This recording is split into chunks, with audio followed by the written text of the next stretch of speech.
And sometimes you just walk into heaven.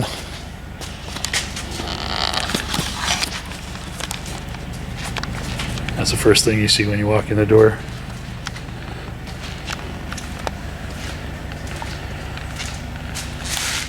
Spindle mount mags. Hemi.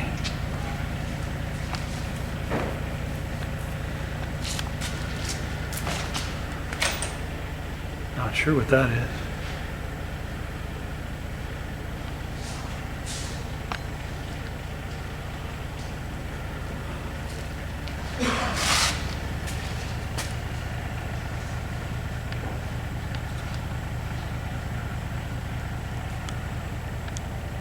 Wow.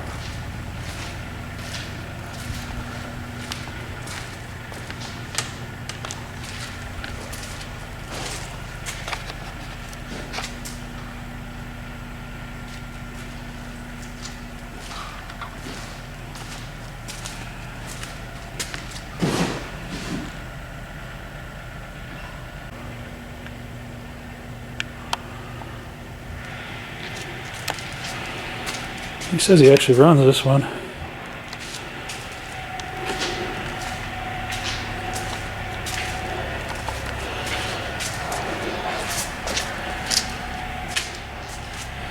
Spindle mount gasser.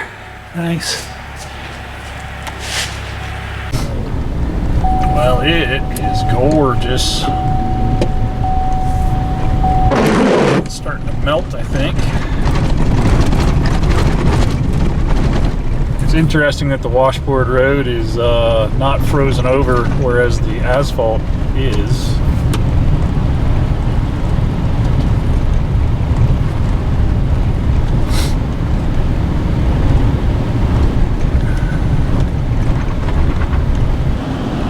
All right, well, it's a beautiful, wet, sloppy, cold day.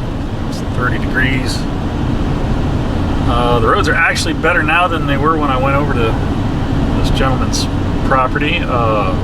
Amazing collection of gasser 60s, 70s style stuff.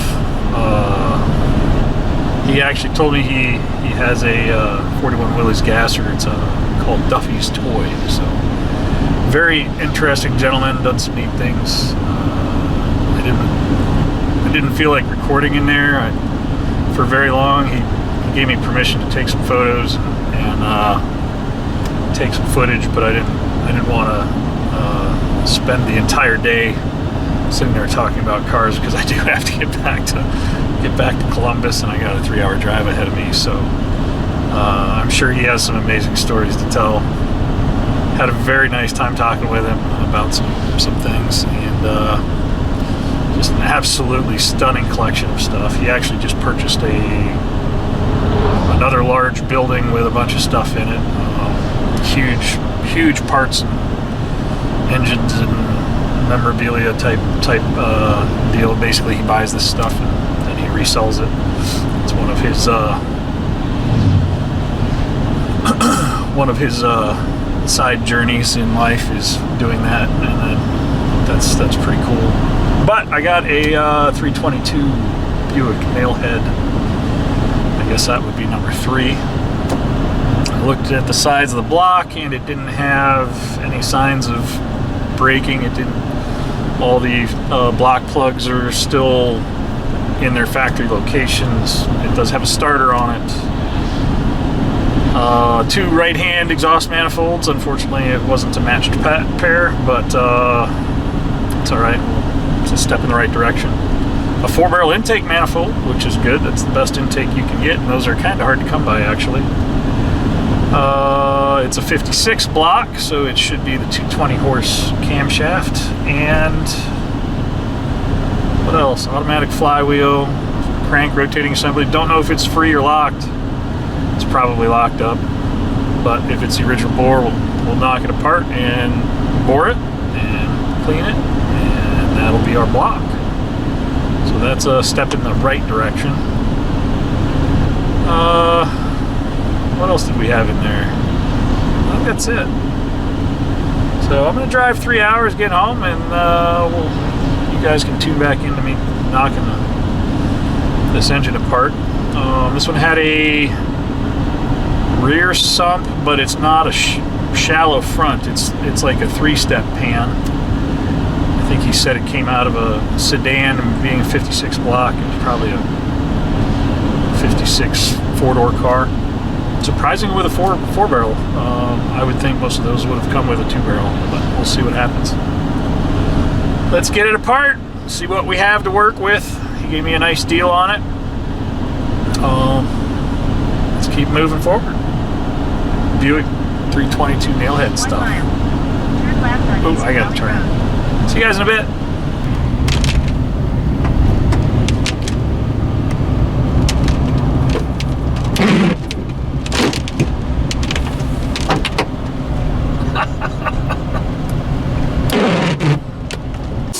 Well, I ended up with 2 right-hand manifolds, which is what we thought they were. Probably make one of those work. Rocker assemblies and some pretty crusty tins, but it is what it is. Those guys are actually nice. Those might be aluminum. I'll have to check that.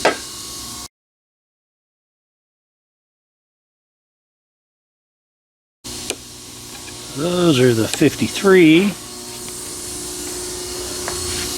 And those are aluminum, so those are probably 1:6-to-1 ratio instead of 1:5-to-1 for the early 322. That's awesome.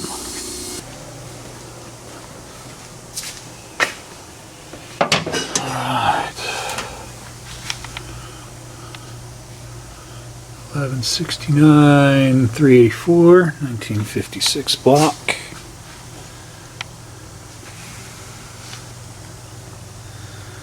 1166 349 heads. Let's sip that off, see what our block looks like. This thing's been sitting open for a long time. Ooh, timing tab, I needed one of those.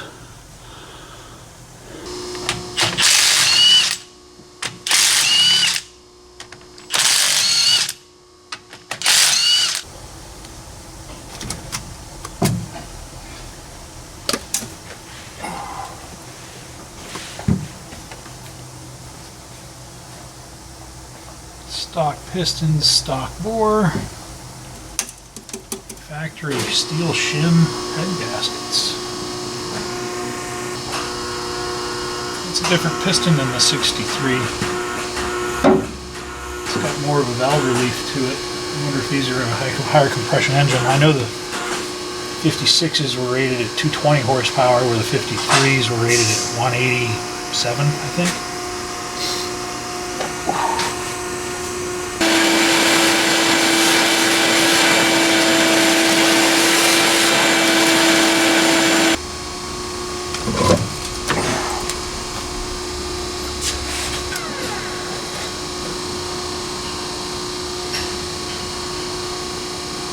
Gaskets look to be intact.